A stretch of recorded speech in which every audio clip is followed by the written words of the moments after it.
Hello, Steeler Nation, and welcome to your Steeler Nation podcast, part of the Big Show podcast network. The Big Play Vidcast network, sponsored by Total Sports Enterprises and also MyBookie. So use promo code Steelers to double your first deposit and have free access to $50,000 Survivor contests at mybookie.ag.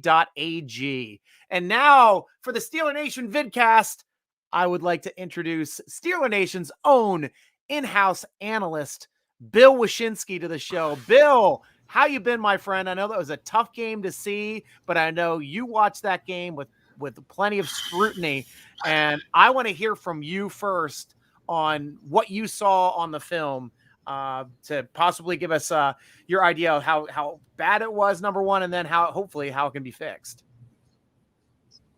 All right. Well, just to give a background, I did go through every single offensive play of the first half, and to be straight up, I'm not as concerned with the defense because I think that's just a matter of getting healthy, man. When we get Watt back and Highsmith, we can get that rotation. So I think that's going to fix itself. But the offense has obviously been a point of concern and has been going on since last year, really since we were averaging 30 points a game last year through 10 weeks, although we weren't really moving the ball a ton. We weren't the most efficient going up and down the field. But we were getting points on the board. And it seemed to it was the familiar adversary, the Ravens, that got the blueprint started in that game, that first game. And they really stuck it to us in that first half. We came back in the second. But after that, we could not run it. Yeah. Period. We still, tough to this day, cannot run it. Yeah. So I watched the offensive line really hard. And I will say this. First, I got to take the hats off the Chucks because an improvement from year one to year two. I mean, I'm not gonna put him in the category of Anthony Munoz, but he was by far the most consistent and solid player on the line. He did not make him. He got called for an illegal formation, but that was not him. Yeah, okay. It was the motion that happened. It was early in the game. And that's good to hear too, because I know Steeler Nation's been pretty rough on Chooks here the last few weeks. I mean, it's tough for him to switch from left tackle to right tackle. I even talked with Zach Banner about that on the podcast last week at DK Pittsburgh Sports. But so Chooks, you said was probably playing the best on the line then for us last game. Mm-hmm. Oh, we got a great play that we've been running that. Yeah. If you notice, it's a pitch to Najee. Yes. Just, under center Ben just does that pitch. It gets the ball to him in open field. And Chuck's, I've said he doesn't have NFL strength. Yeah. I'm not saying he's weak, but, by standards.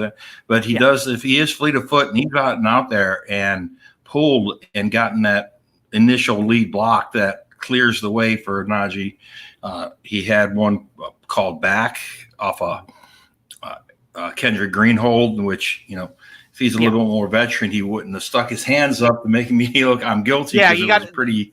That's something we need to teach our players about is keep your hands out. Like New England Patriots never put their hands up. That's why they get called less. Yeah, and don't put your hands up. Don't draw attention to yourself. Right. He probably would have gotten away with that hold. And hey, Dom, I'd say shouting out there to Dominic over there on Facebook. Good to see you, man. Good to see BMK. We knew it was a tough game as well, man. And I'll let you continue. Sorry, Bill, but we got Steeler Nation starting to chime in. Of course, give us your questions, give us your comments. We'll get to them, guys. Oh, we got Bill going a little frozen there. Let's see if he starts. Okay, yeah, I got stuck for a second. There you go.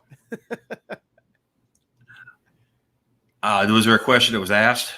Yeah, no, it's just essentially like, well, we know at least what did you see in the film in the first half that the Steelers were doing well or just almost at the point of being able to execute? Well, you said the pitch number one. Number one, penalties. Okay, penalties. Yeah, the penalties just were avoidable. Your hands up.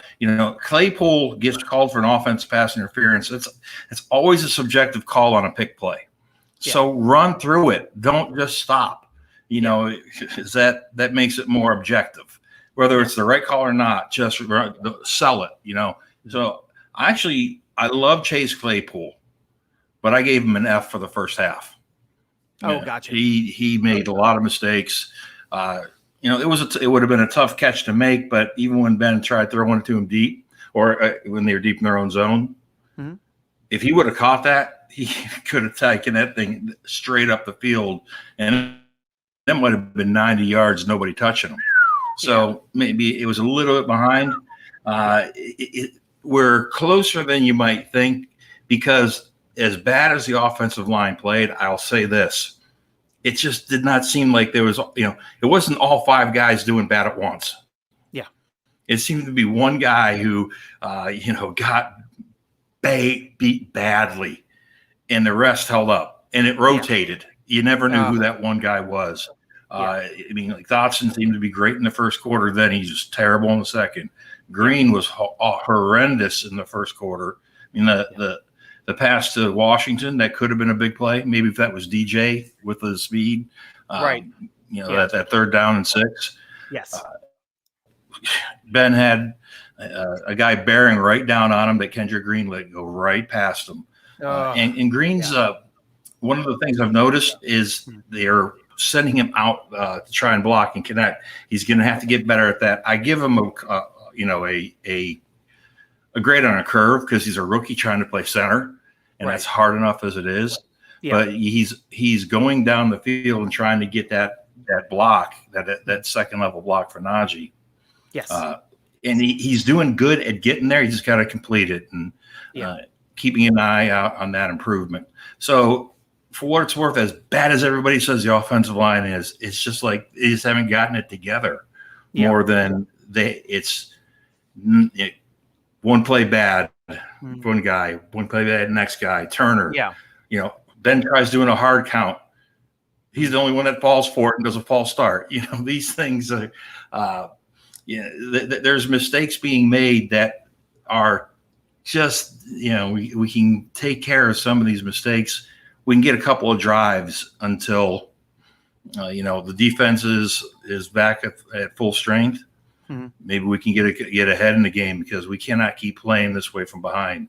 I don't blame Ben for getting rid of that ball as quick as he has, because he had when somebody's beating him, he's got somebody bearing down on him.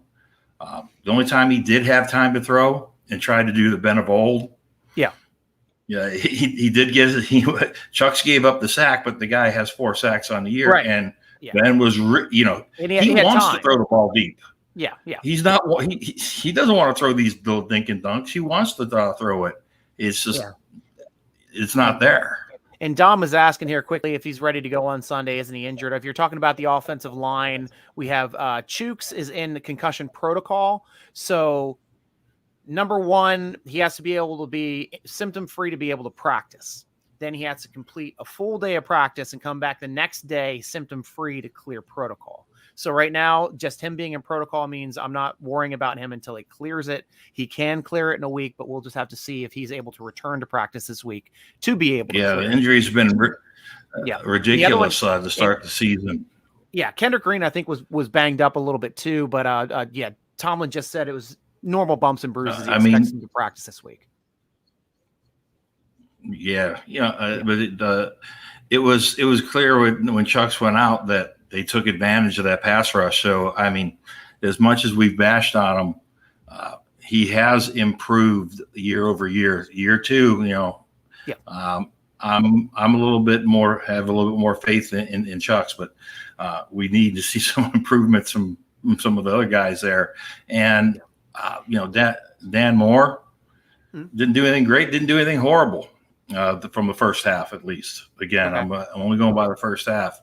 Okay. But if we're going to put 2 offensive linemen in there at this point in time, I would say when Banner gets healthy, Banner and Chucks, have that veteran, at least been around. You're asking a lot for a rookie. It's very, very hard. It is, especially a rookie fourth rounder. In my new job, I had to do a presentation that I didn't feel 100% ready for, and I was nervous. And it's small scale compared to what these guys are feeling going in front of crowds of people like that. Right. It's being new. There's anxiety. You're gonna have anxiety, and you have to understand that.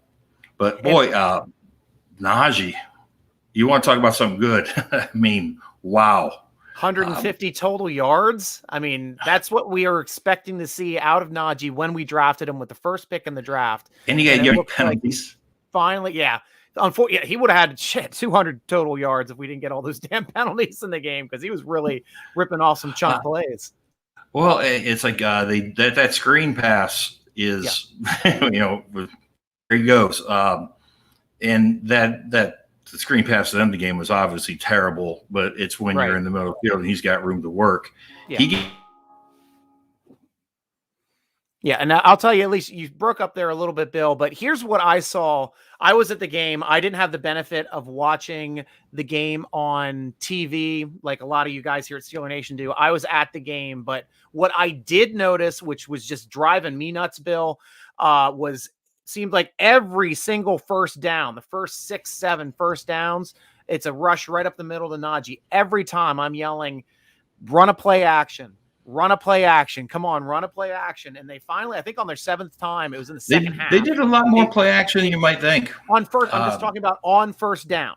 On first down. And it just became a trend. Like, I noticed trends. And when they finally did run the play action, Ben did have like 5 or 6 seconds. He ended up getting sacked on the play. But at least they got around to running the play action at that point to be able to try to get something to work. But that's kind of like I think they need to switch it up more on first down, a little bit more, to be more successful, to give them the shorter second downs and the shorter third downs. But even like, we're getting a lot of those penalties like you were talking about on first down. And when you're starting back, now it's 1st and 15. Now it's 1st and 20. That is really difficult to dig out of when you're trying to get your offense into any kind of a semblance. It seems like we've got some connection issues over here with Mr. Bill. I'm sorry about that, Bill, but Bill, I want to thank you for joining the show, at least giving us some input and talking to us about that and running through. I'll have you here in studio. If you start popping back up, shoot me some chats over here, and we'll see if we can get you working again. Maybe just try to research, log off, log back on. It might help out your link there. So a couple things I want to go over, Steeler Nation. I want to talk about what I think is the biggest reason why the Steelers are having so much trouble competing in these games. And I mean, this game was just horrible to watch. I mean, as a Steeler fan, I mean, I heard you too, BMK. I mean, I'm with you. It was a rough game to watch for the black and gold. I've been to a lot of games. I took my daughter this week, and bless her heart, it was her first game going to. She's 8 years old. In the third quarter, late in the third quarter, game's already over. She's starting cheers in our section and gets our section at least to cheer with her. With her just being so excited about the game and how it was going on at that point. But I mean, we knew, everybody else in the stands knew the game was over at that point. But my daughter being excited, being at her first Steeler game, she really helped me get through the game, to tell you the truth. I'm an old vet watching these games, hundreds and thousands of Steeler games, I swear. But it's just like, if my daughter wasn't there, I would be in a much worse state of mind existence completely. But going back to my initial point of, like, I just didn't feel like the Steelers were even able to compete in that game. And it gets frustrating. The only last time I was talking about their last time not being able to compete was when I believe Duck was their quarterback, and I was watching the game in Baltimore with my mother, who's a Ravens fan. But anyway, went to her seats, got to watch the game for free, had a good time. But unfortunately, the Steelers just could not move the football. They just couldn't, no matter what they did, whatever they tried. Ravens were on the line of scrimmage. Ravens were rushing in every play, and Duck had no answer. And like this time, it's Ben, and it's not the Ravens defense. It's Cincy's defense. And right now, you had a cascade of injuries all over the place. I'm going to start number one here, which a lot of people are still forgetting. Ben Roethlisberger was playing with a hurt left pectoral. You don't get over a left pectoral injury in a week. He wasn't 100% going into that game, and he would have been lucky to be 80% going into that game. He was forcing plays. He was trying to make plays happen down the field, which more power to him. I mean, I am down with him trying to make plays, but unfortunately, he had a couple horrible decisions, a couple bad interceptions that normally he wouldn't throw that type of football, I don't think, if he was 100%.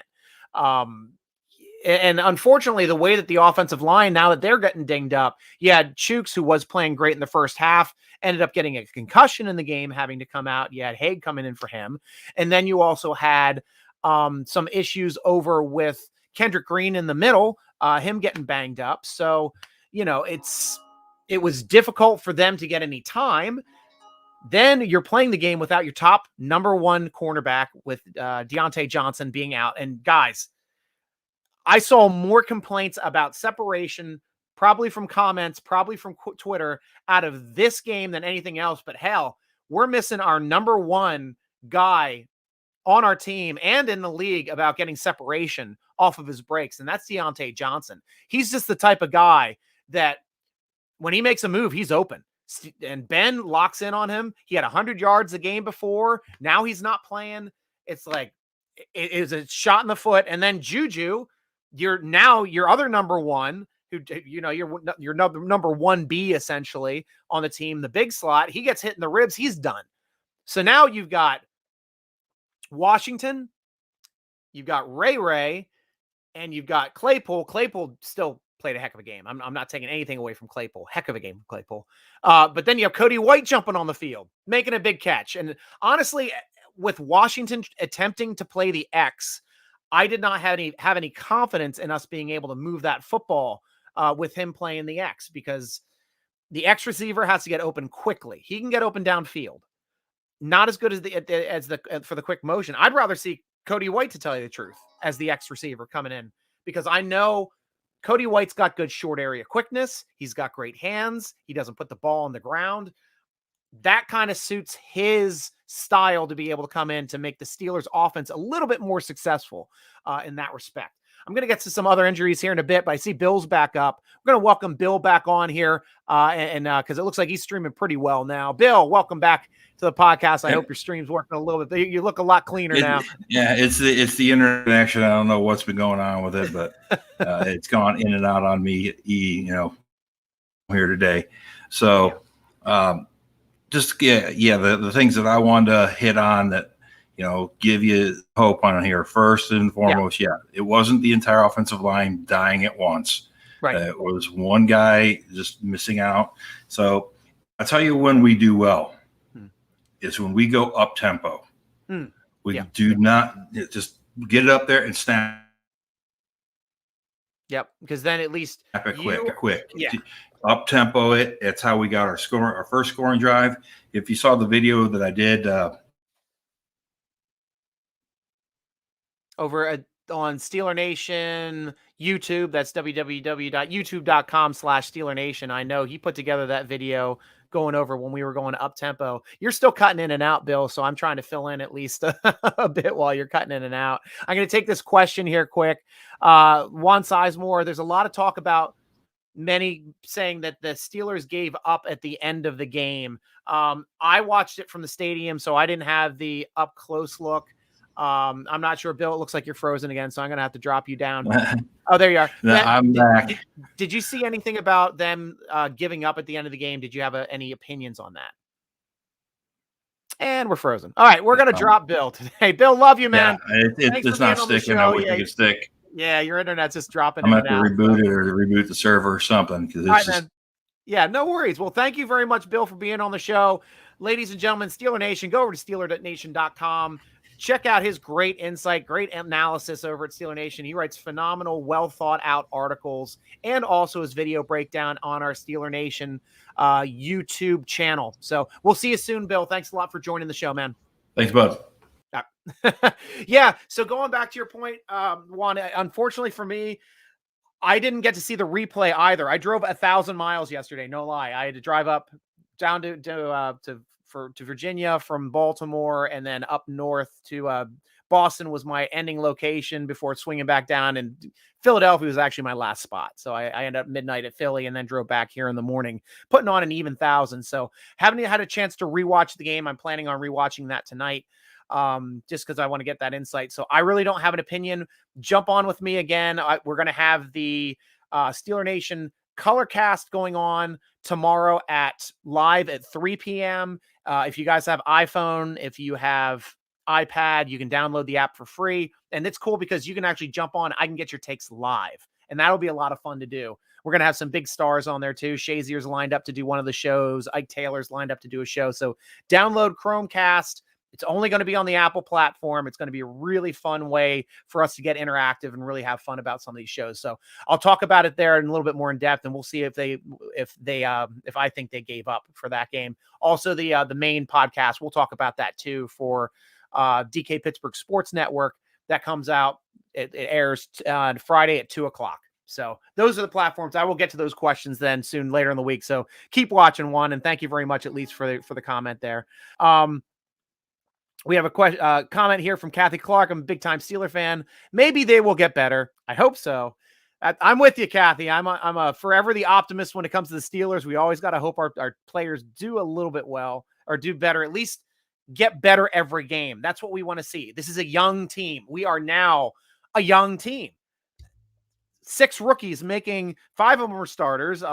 Norwood's in and out. He started the first game. I know he's situational starter with the slot, but 6 starters that were rookies that were just drafted. We have another 4 big contributors from last year: Claypool, Highsmith. So it's just like we're influxing this youth back into this team, and we are young again. This is a young team. I mean, Ben's like our last old hat.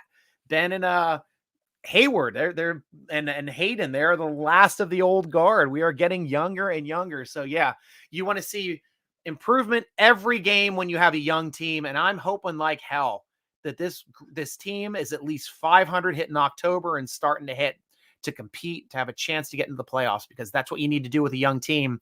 September is your month to learn. October, you got to start executing what you've learned to win. November, December, that's the money. Those are the money months. You want to make the playoffs, you got to win in those months.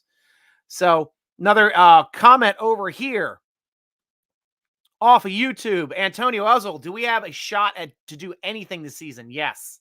Yes, we do. And I'm going to give you a specific instance. The year was 2008. I think it was week 4 or week 3. We played the Philadelphia Eagles, and I believe we got sacked 8 times in that game.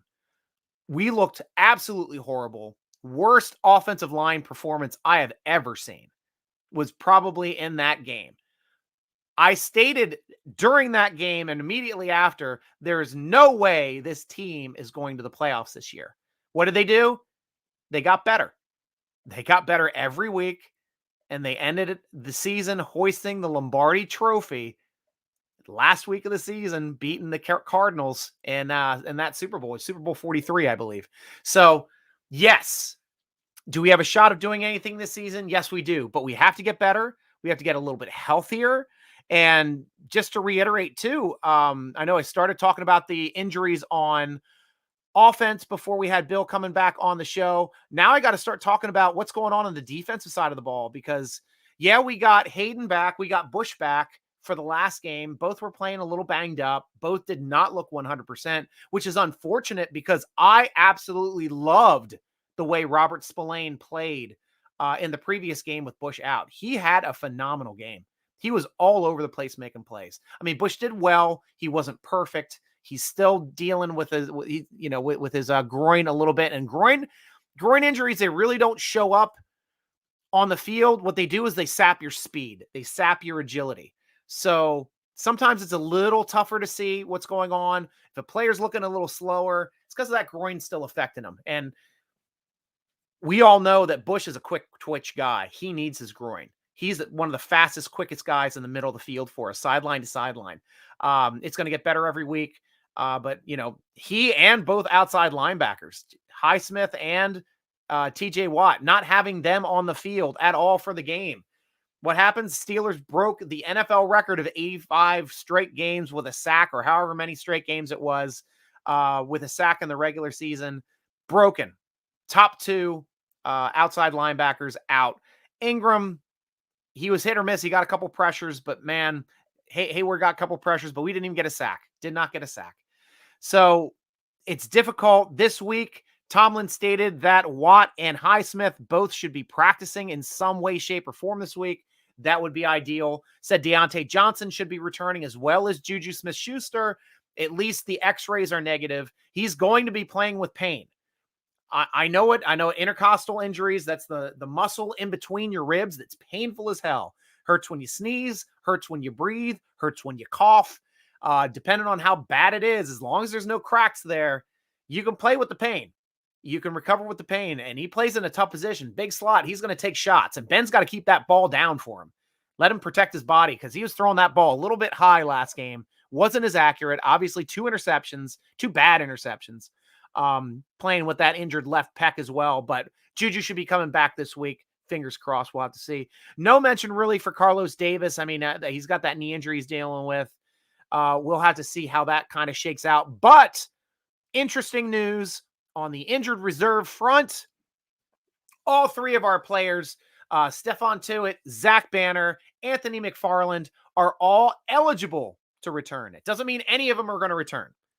Doesn't mean I expect to see any of them in practice this week. If I did, here is the order that I would place about these 3 players coming back. I'd say Anthony McFarland's probably your best shot of coming back the quickest with that hamstring injury. He's probably, the way he got injured was probably a 3-4 week injury anyway. He had time off, time to rest. He's got a shot of practicing this week. And if he did practice, I wouldn't be surprised. Talked with Zach Banner last week. Just his whole demeanor. I mean, I know we weren't allowed to talk specifically about the injury. It's the way the Steelers are. He gets in trouble if he does. Of course, he's a friend of the show, 3 times on the show. So we're not going to force him or say, oh, come on, man. Come on, tell you. He's our friend. How you feeling? He was kind of down, man. It took me a while during the podcast last week to pick him up. And, you know, for that, I just don't think that he's going to be coming back this week, maybe not next week, but maybe for game number 6. That would be the game that I'd be hoping to see him back. Tuitt's got a knee injury. I mean, it's been hush-hush this entire preseason on Tuitt. He didn't take a snap during all of training camp. So he's probably rehabbing. He's probably getting it back in shape. Don't know specifically what kind of knee injury it is. We didn't get any reports that there was any type of surgery. So who knows what he has knee-wise. Hopefully it's meniscal. If it's meniscal, it could be in the 6-week range, which we'd be starting to hit on now, 6 to 8 weeks, because he did miss that month of preseason. He did miss now first 3 games. So right now, within the next 3-4 weeks, we could start to expect maybe to see Tuitt return to practice, which would be fantastic if he does. So fingers crossed for Tuitt, fingers crossed for Banner, but I'm expecting McFarland to be the one back the soonest of the 3 that are currently still on injured reserve. Talking about that and taking some of your comments here too. Coming in, I know Antonio, you're jumping back on. You remember that season as well. I mean, everybody remembers that season. If we are healthy on defense, we have a chance on Sunday. And I agree with you 100%. If we are healthy on defense, this is a top 3 defense in the league. This is a special defense. This is a defense that shot down the top offense from last year in their house and only let them put up under 20 points in their house. Buffalo, game 1, under 20 points. This is the best defense in the league when they are healthy. And we have all of them in there because all we got to do is score 20 points. I'm telling you, if this defense is healthy, this is like a special 2008 Steelers defense. This is like a special 2000s Ravens defense where all you have to do is put up 20 points, don't turn the ball over, and let your defense just dominate the game. This team can do that. This team can do that. If they're healthy, we get Tuitt back. We get all of our linebackers back. Get Hayden back to 100%. I mean, this is a completely different defense. And that's what I'm looking forward to, is cheering on the defense again once we get to that point and getting excited again, because that's how I learned how to cheer for Steeler football, was cheering on the defense, harassing those quarterbacks, getting that ball back. That's what we need to. Minka, you need to step up, man. Calling it out, guys. Minka was the highlight reel when we first added him to the team last year, but now, like, he's got to step up. He's got to make some plays. I know they're moving him around a lot. He did. I I misspoke because he made that break on the football in the first half that popped that ball straight up in the air for Edmonds to be able to intercept. Can't throw that against Minga. I can't. But I need him to make some more of those types of splash plays. All of Steeler Nation needs him to make more of those types of splash plays to keep this offense at least in the game, to try to get them some extra possessions, to try to get them a short field, because them playing on the long field right now is not working at all. It's not working at all, Steeler Nation, unfortunately.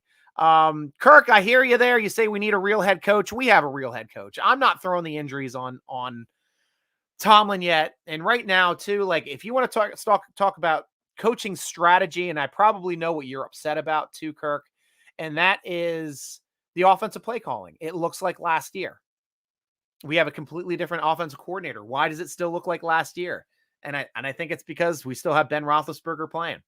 I think we're still going to run Ben Roethlisberger's offense until Ben Roethlisberger's done. And the only reason, which Bill also alluded to, we're starting to move the football when we're up tempo.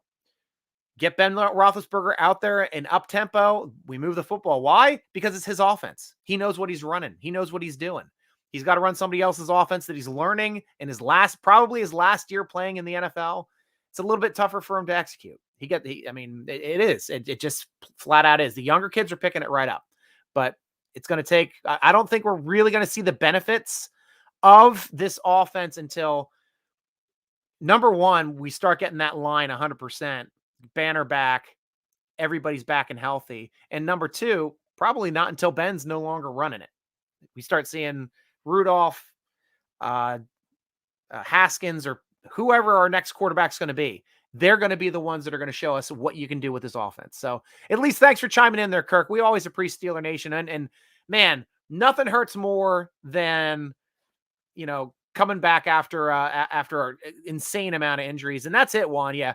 There were a lot of optimism based on that first game. Injuries mounted, getting healthy will improve our chances. And you're 100%. That second game was insane. The amount of injuries that just racked us in that second game. We lost 5 starters on defense, and losing Tyson Alualu is really going to affect our running defense until we figure out a way to lock that down. And I honestly think that Carlos Davis is a better nose than Bugs. And I like Mondo as well. But Bugs is a starter now. Bugs is a starter. We got to ride and die with Bugs until we start getting some players back, or some players start getting into the rotation and being a little bit better. I don't know if Loudermilk can play that nose spot. He is pretty diverse to be able to move him around. He's pretty lanky and lean and long, like kind of more like Cam Hayward. But I don't know. Hell, throw Hayward in the middle and see what he can do for a couple plays. I wouldn't mind throwing him there. I know he can play it.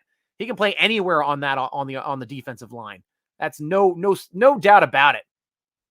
Antonio coming back here. Great point. I just get tired of the Ben slander from a Steeler Nation standpoint. He's a 39-year-old quarterback. He cannot play hero ball, which you're right. He was trying to play hero ball last week. Tom Brady and those guys sit in the pocket untouched. 100% right. If Tom Brady was behind this offensive line, he'd be out of the league. If Tom Brady had the Steelers offensive line for the last 5 years, Tom Brady would be retired 3 years ago. Tom Brady needs a clean pocket. Tom Brady cries when he gets touched. They're about the same size. Tom Brady's a big dude. Surprisingly, he's nearly as big as Big Ben. And that's a reason why he's so successful too. Like, you think he's a smaller guy, but he's not.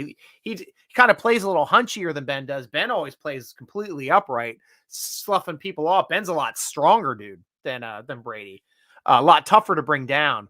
But man, yeah, and he'll play injured more than Brady, in my opinion, too. And don't give me that he was playing with no ACL, because that's complete BS. Absolute BS. More no huddle. I'm with you there, Juan. No huddle needs to go. Joseph, this is something the Steeler Nation has been talking about a bit too. Ebron needs cut yesterday. Now, this is why I was so high going into day 2 of the draft when I said, if Pat Freiermuth was on the board, he's the only person we're taking over an offensive lineman.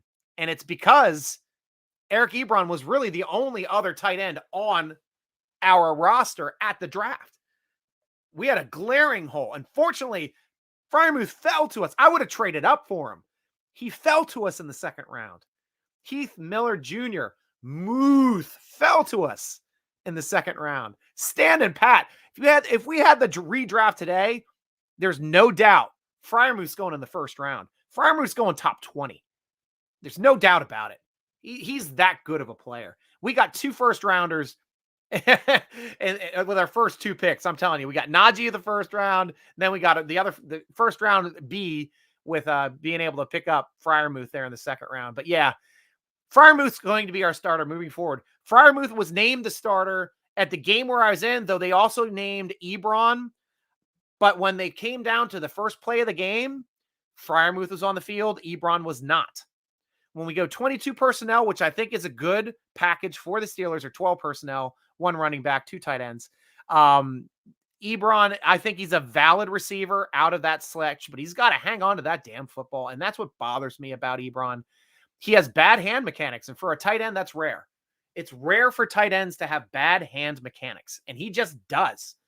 That's how balls hit the ground. His hands aren't always palms facing the ball. That's how good. That's what I was surprised that Pat dropped that one sideline pass because it hit him on the palms. It just came right through him. And I think that's his first drop in the red zone in 4 or 5 years. Penn State, I know he didn't drop a single ball, or maybe drop one. He's got an insane stat about not dropping the football in the red zone. But yeah, drops suck. Drops kill drives. Drops deflate the offense from being able to put positives and keep rolling down the field. And Ebron is the biggest proponent right now. And guys, we were missing Deontay Johnson. Deontay Johnson, who led the league in drops last year, hasn't had a drop this season. He's really been working on his hands. He has great hand mechanics. To this day, I still don't understand why he's putting balls on the ground the way he was last year. I understand it was different quarterbacks throwing to him the previous year. But with Ben, he should not be putting balls on the ground, and he did not put a ball on the ground yet this season. And he's gotten a ton of balls. And when he comes back, he's going to get a ton more balls. But Ebron's got to pick up his game. I'm with you, Joseph. And Antonio with this too. I know that. He's been trash. And but yeah, he's got to do better. Ebron's got to pick up his game. He's a vet. He should be a team leader. He's more like a rah-rah guy. It seems to me like, I don't know about you guys, Steeler Nation, but for me, when I'm watching Eric Ebron on the field, he's like, yeah, I made a play. I did a good job. And, and then the next play, he'll go back and he'll drop it. And it's like, just make every play, make the plays when it comes to you.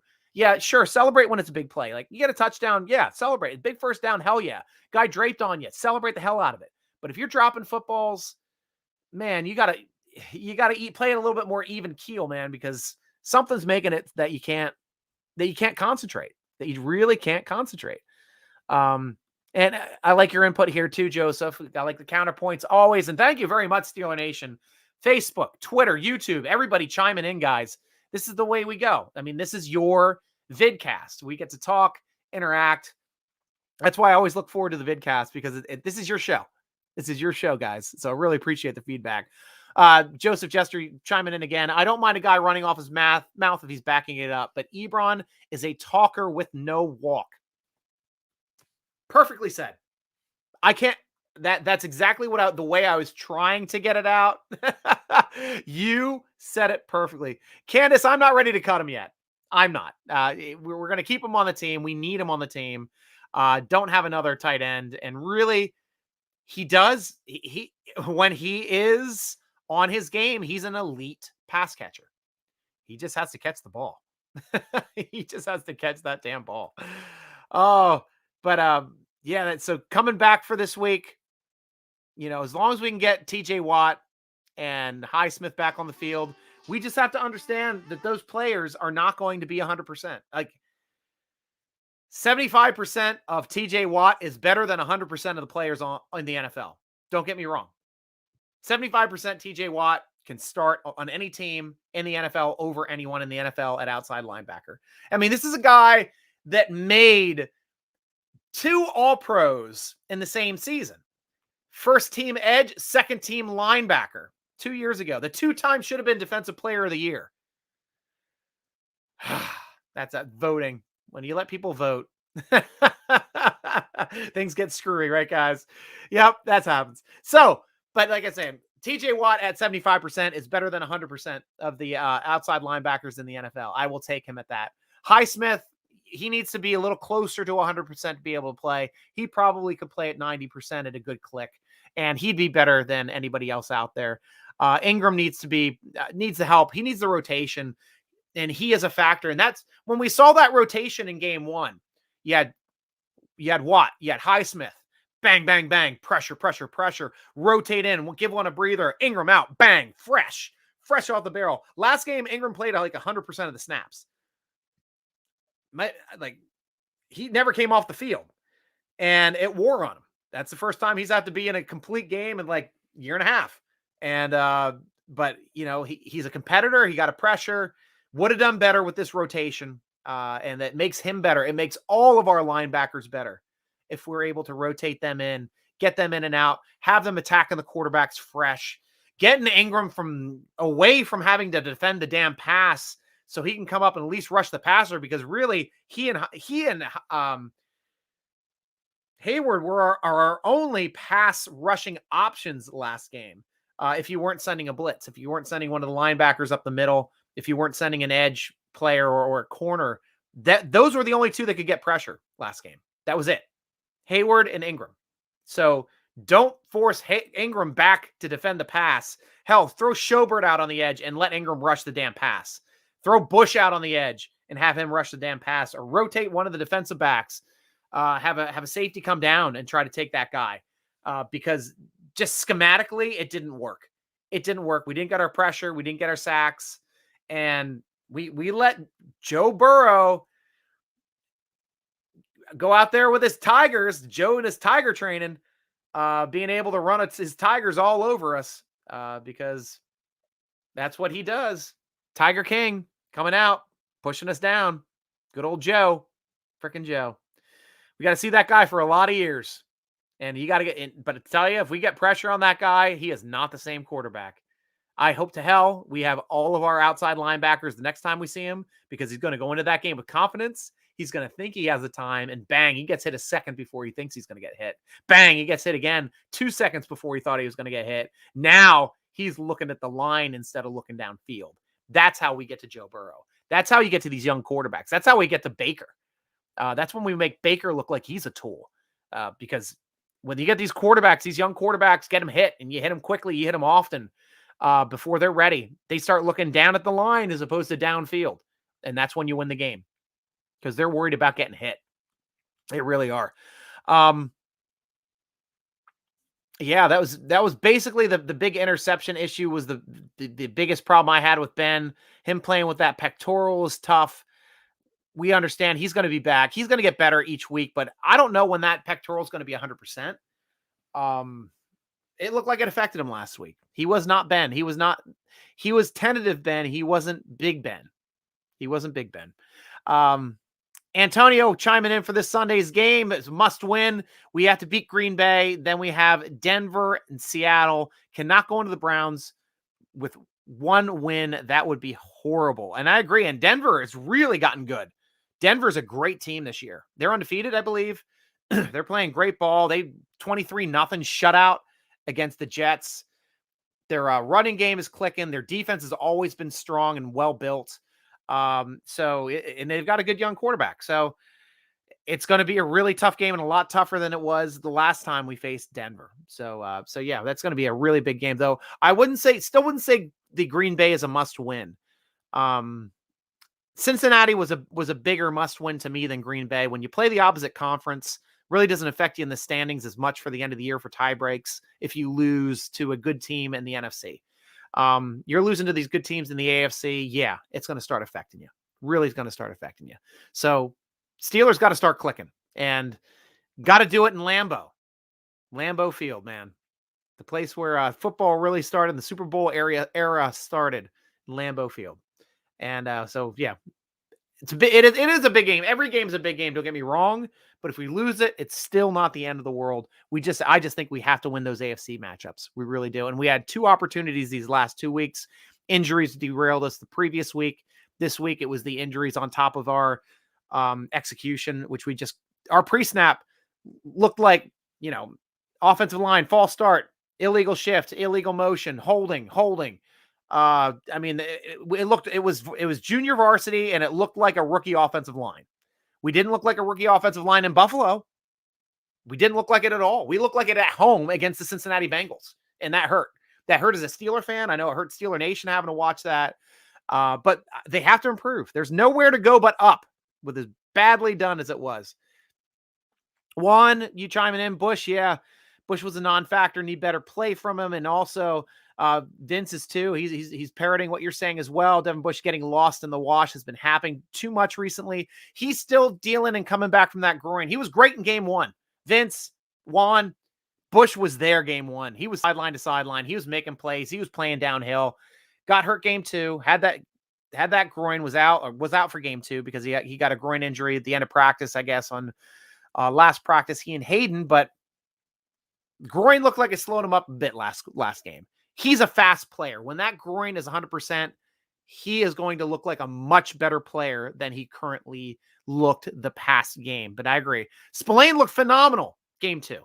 If he's looking slow, rotate Spillane in there, man, because he's going to play 100%. That guy's 100% when he gets on the field.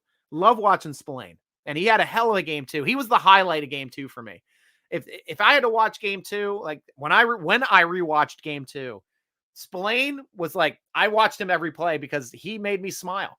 He played his ass off. He was everywhere.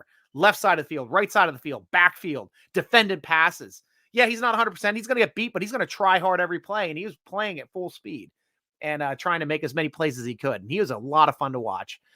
Janice joining us over here on Facebook. Hey, Janice, how you doing? They were killing Ben. Nobody protecting him. What do people want out of Ben? Right. I mean, and he's playing hurt too, Janice. So I'm hoping that he gets a little bit more protection this week. I'm hoping that we can get our offensive line back out there like Chooks. I'm hoping that concussion isn't bad. I hope he can return this week. It would be tough not to play without our only veteran returning offensive lineman from last year. That's it. Chukuma Okorafor. He's the last returning offensive lineman from last season. Everybody else, brand new guys. Me too, Janice. Me too. Yeah.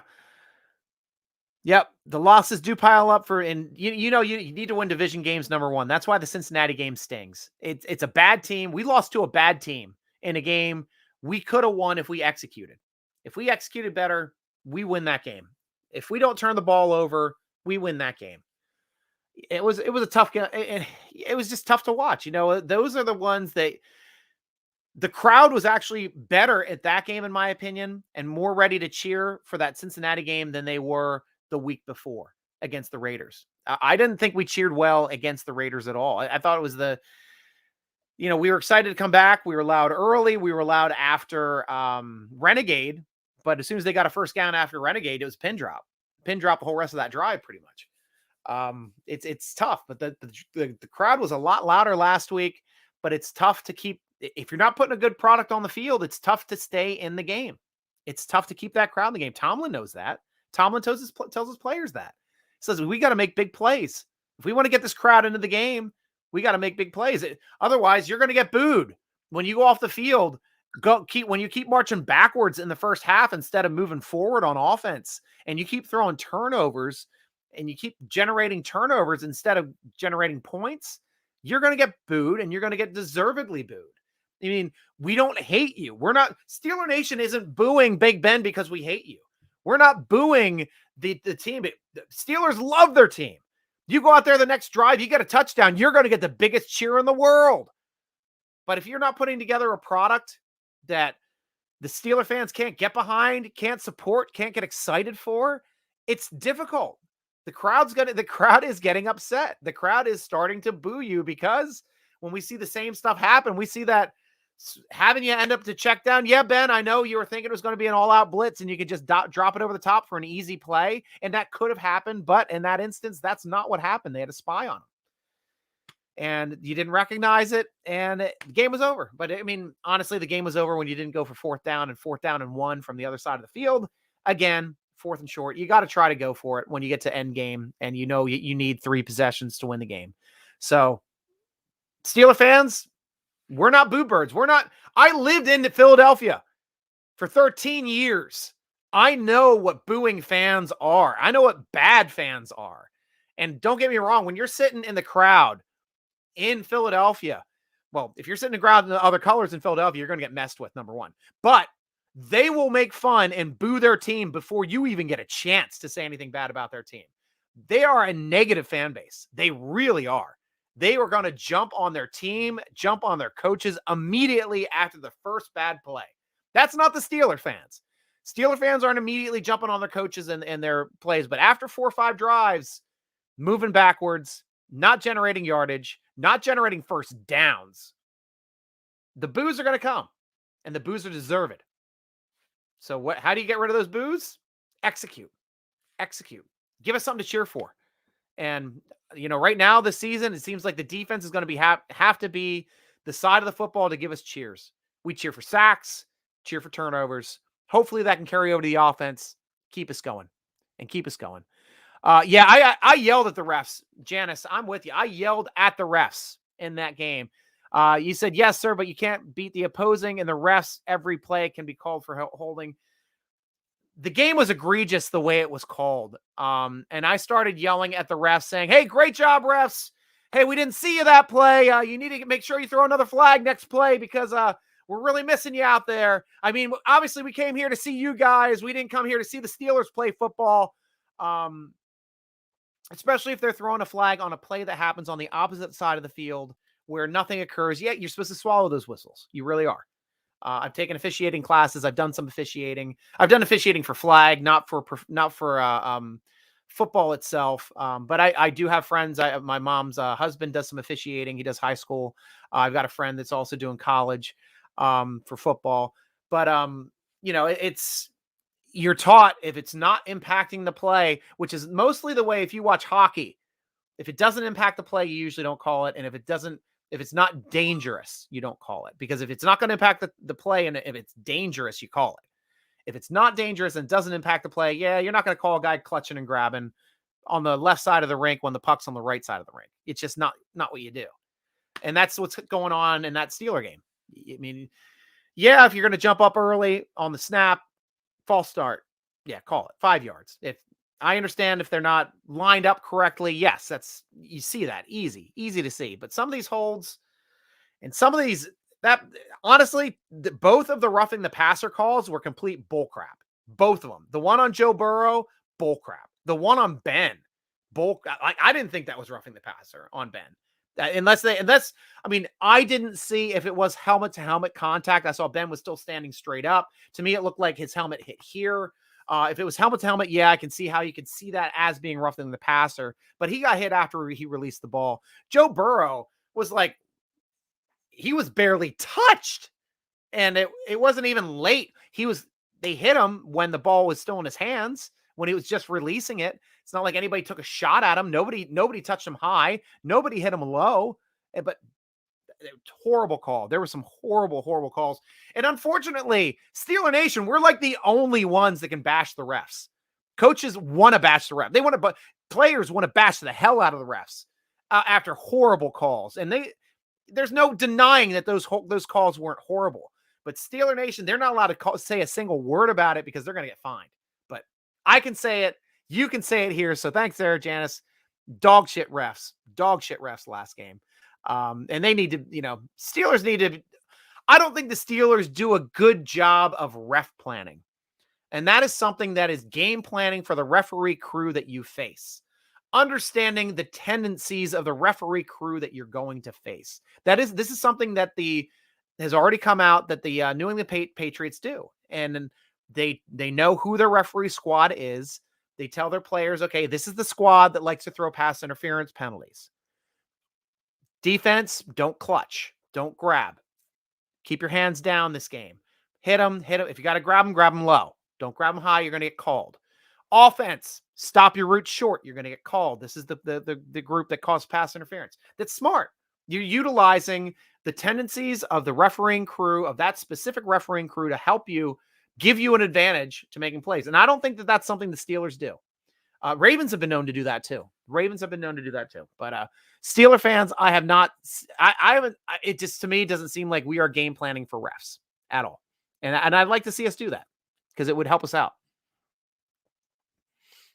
And that's it too, Juan. Still early. Steelers typically have a slow start. Better a slow start than a late crash. And also, I will tack on, better to get injuries early in the season than late in the season. You can always recover from an injury early in the season. When it's a key injury late in the season, it is almost impossible to recover from. And we have had our lion's share of injuries early this season. So hopefully we can start getting healthy. Fingers damn crossed. I mean, come on. I mean, it's been rough to watch the way that the injuries hit us this season so far, so quickly. I mean, I'm not a Ravens fan, but I live in Baltimore area. They're getting slammed. They're worse off with their injuries than we are, honestly, but they're winning games. They're making plays. They've got a better rushing attack than we do. They're holding the football a little bit better. Their game plan for defense is also, they're a little deeper on defense than we are as well. So they don't really rely on the big playmakers on defense as we do. They've got a couple, but they've got a lot of guys that do the dirty work, and they work hard and they play hard, and they're coached up. So they got 2 wins. We got 1 win. We started off with 1 win. They started off with 0 wins. Now they've won 2 games that they probably shouldn't have won. Probably shouldn't have won that game in Kansas City, but got that extra possession, got that field goal, win the game. Probably shouldn't have won that game in Detroit. What do you have to do? Break a field goal record to win that game. But hell, Justin Tucker, I've been saying it. He's the best kicker I've ever seen in the NFL. Bar none. Hands down. Best kicker I've ever seen in the NFL. And he's shown it. He's a Hall of Fame kicker. He should be a Hall of Fame kicker, honestly, especially breaking that record the way he did to win a game on the road, turn an L into a W. I mean, it sucks as a Steeler fan to have to watch that. I wanted to cheer that missing, but I got to respect the hell out of the guy. I mean, and he's a competitor. He's excited. He takes it personally if he misses a kick, much like Boz does. Like, I love those kickers. And I love watching a kicker that cares. The old Eagles kicker, man, I can't remember his name, but he was there for basically the entire time that Andy Reid was their coach. He was a competitor. I loved watching that guy too, and he bled for that team. People wear his jerseys. People wear Tucker jerseys in Pittsburgh. I'd wear a Boz jersey. Not gonna lie, I would wear a Boz jersey in Pittsburgh. I like that guy that much. Hell, I would wear a Jeff Reed jersey too. That guy's just crazy. Quadzilla. And Gary Anderson. Gary Anderson was another great. Now I remember. I'm going back through all my kickers. And the Jarella guys, I don't know how old or young you are, but if you ever got to watch 70s football, Jarella was not a great kicker. He's like a 70% kicker. He'd be out of the league now. He'd missed field goals in Super Bowls. And if you rewatch some of the old Super Bowls, I mean, makeable field goals. And but that was just the way that the league was. Like, field goal kicking was like, yeah, if we make it, we make it. If not, let's get the ball back, try to score again. I mean, that was the way it was. You don't win games on field goals. That's what they thought back then. Field goal kickers weren't as as much of a treasure. Now if you miss a big game field goal, 9 times out of 10 in this league, you're getting cut. I mean, that's a completely different era than the 70s. But Jarella was not as good as any of the kickers we basically had from the 90s on. That includes Reed. That includes Sweesum. That includes, of course, Boz, now that we have. Boz, I think, is elite. I think he's a great kicker. I think he might be one of our best. So I just want to keep seeing him, watching him get better, kicking the all-time record now for Heinz Field at 55 yards. That's awesome. Until Tucker comes over and kicks one, I'll tell you that guy can kick in a hurricane. He can kick field goals in a hurricane. That guy's insane. And back up here to the question. Money Bags, haven't seen you on the show in a while, man. Good to see you. Backs against the wall in Green Bay. I trust the Steelers to come together, put up a fight. I do too. Money Bags. Yeah, and hopefully they'll be doing it hardcore then this weekend, because I want to see, like, every time we play Green Bay, it's a nail biter. It comes down to the last drive. Really does. But I'm hoping we can at least come in there and come out of there with a W, because we need to start stringing some W's together because if we're stringing together L's, we lose this game. That's 3 losses in a row. That's tough on the psyche of a young team. Really is. They got to do better. They really got to do better. Yeah. Najee Harris got that run taken back. You're right, Janice, from that big holding call. And that was a big run. Big run. Might have had 100 yards rushing and 100 yards receiving if he wasn't called for that one. Vince, chiming in over here from Facebook. What's my impression of the extended play by Washington this past game? I know Ben overthrew him once and he caught a couple, but I hope he'd make a better impact. Vince, my assessment of James Washington is he is a Z receiver in our offense. He plays that spot that Claypool plays. He's the one that's supposed to be extending the field, taking us downfield, extending the plays. He's not a short area quicks guy. He's not a slot guy. Our short area quicks guy is our X receiver. That's the Yancey Thigpen, X guy. Antonio Brown, X receiver. Hines Ward, X receiver. Going back to freaking Stallworth, X receiver. Those were our X guys. Deontay Johnson, X receiver. Yancey Thigpen, X receiver. Those are the guys that get open quickly, get the majority of the targets. This is my cat, Lexi. Unfortunately, she's a Bengals fan. And she's rubbing it in right now, letting us all know that her team won. Yeah, we know you won. You don't have to rub it in, Lexi. But yes, my assessment is they are forcing Washington to play the X when he's a Z receiver. Honestly, like I talked about this in the assessments going into the season. I said, if we had injuries along the line, if you're plugging, when we were talking about trading Washington, he's the number 2 Z receiver on the team behind Claypool. He's the number 3 X receiver on the team. And I'd put, obviously Deontay Johnson, and I'd split out Juju before I'd put him over there at the X, but they put him over there at the X. And for slot, he really doesn't have a spot. He'd be behind Juju. He'd be behind Ray in the slot. So he'd be 3-4 better. Cody would be a better slot, to tell you the truth. He's not a short area quicks guy. He can get combative catches, but he's not good about separation. And Steeler Nation, you've been complaining about separation all last game. Biggest part is because our X receiver, who's the guy who's supposed to be getting separation, got none. Washington got 0 separation last game. And that is tough to move the football when the engine that you're passing goes through, which is that X receiver position, can't get open. And it showed. And it was tough on Ben. And it led to some big quality sacks that were covered sacks because he's going through his reads and they're not over. 70 football at his best. You remember that, Janice. That's it. Holmes, you're right. Holmes was another X receiver. Good call, Janice. Another one of our we won a Super Bowl with that X receiver. Great call, Janice. And guys, that's it. We've been here for an hour, guys. And you're welcome, Vince. You're welcome for that analysis. And Steeler Nation, this is your show, man. The Vidcast. Make sure you jump back here. It's going to be Tuesdays, 1:00 after the press report, because I'll have the information, the injury release, what's going on with the injuries, what's going on with Tomlin. And this is your show. This is Steeler Nation's Vidcast. So thank you so much, Steeler Nation, for being part of the Vidcast today. Part of this great, of the great Big Play Network that we are a part of over here on YouTube. And thank you so much to Dave over here for giving us a platform on the YouTube channels to be able to promote Steeler Nation. And coming down to the end of the game, obviously the Steeler Nation Vidcast is always sponsored by Total Sports Enterprises. Jump over to Total Sports Enterprises, tseshop.com, or jump on our webpage, get geared up. You can even get this great podcast t-shirt that I'm wearing on the webpage. All thanks to our guys over there at SteelerNation.com and Total Sports Enterprises. A lot of great signed merch over there at TSE as well. TSEshop.com. Our other big play thing that I want to talk about here quickly, guys, it's our second. We actually have a sponsor. Sponsor is MyBookie. So I'm not sure if you guys do any sports betting or anything, but if you're into it right now, if you sign up to mybookie.ag, they will match your initial deposit. Put in $20, they're going to give you 40. Put in 100, they're going to give you 200. Go over there. You got to put in the promo code Steelers to get that double up on your initial deposit, but that's a way to do it.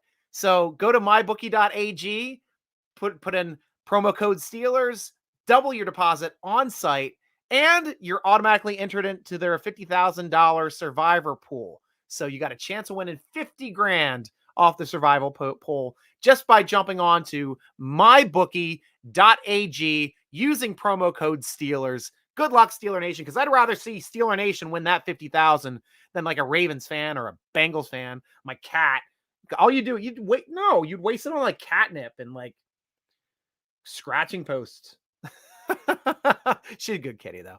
She's horrible taste in football teams, but she's a good cat.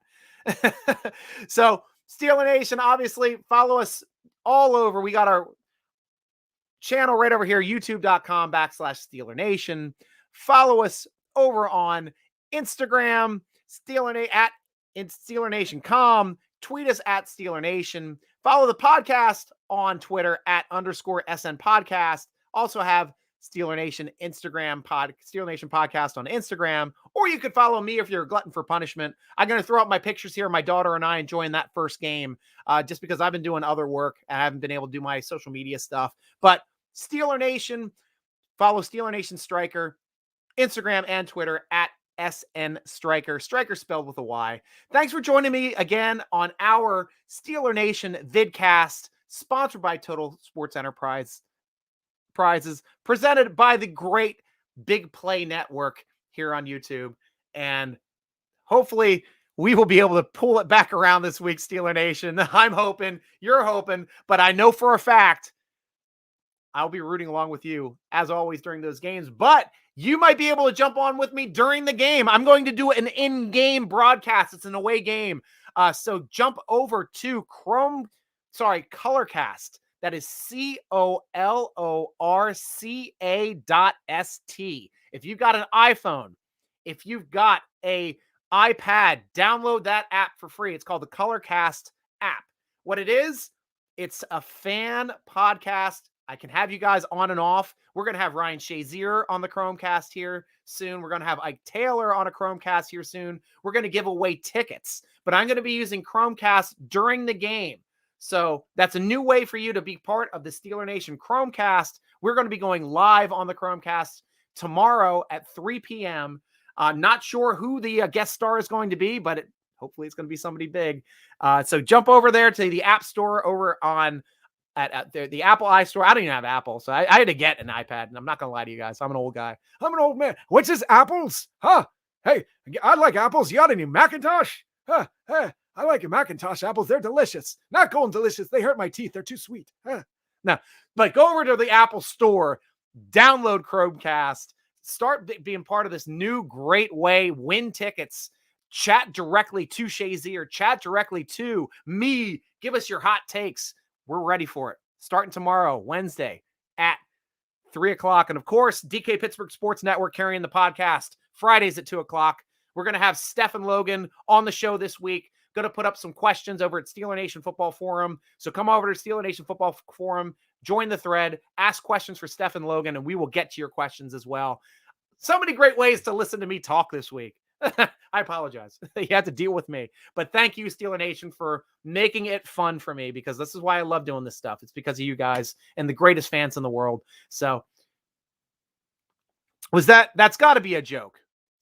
I don't see how we could have waived Jameer Jones. If that actually happened, I'm checking that. I am checking that right now. But yeah, I don't see that across here.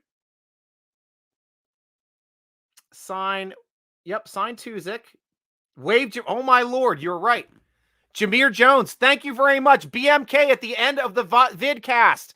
We have breaking news. Jameer Jones was just waived for Derek Tsuzuka, the guy that was on our practice squad that was called up last game. He is now on the roster. Jameer Jones is now off of the roster. That is insane. That is the guy that we kept over Roche. I don't know if he's injured. I don't know if he has an off-field incident. But especially when you're already thin at outside linebacker, this isn't the move you want to make on a Tuesday before you even know if you have Derek Watt or Highsmith back this week. That's tough. That is tough. Jameer Jones is waived. Breaking news by BMK on your Steeler Nation vidcast. So Steeler Nation, I'll be jumping on with you here. Obviously, tomorrow, Steeler Nation Colorcast Wednesday, 3 o'clock Eastern time.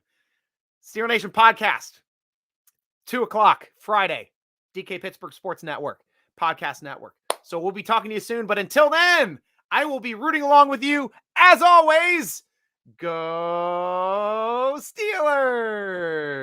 And now I've got to find my brands to play myself out.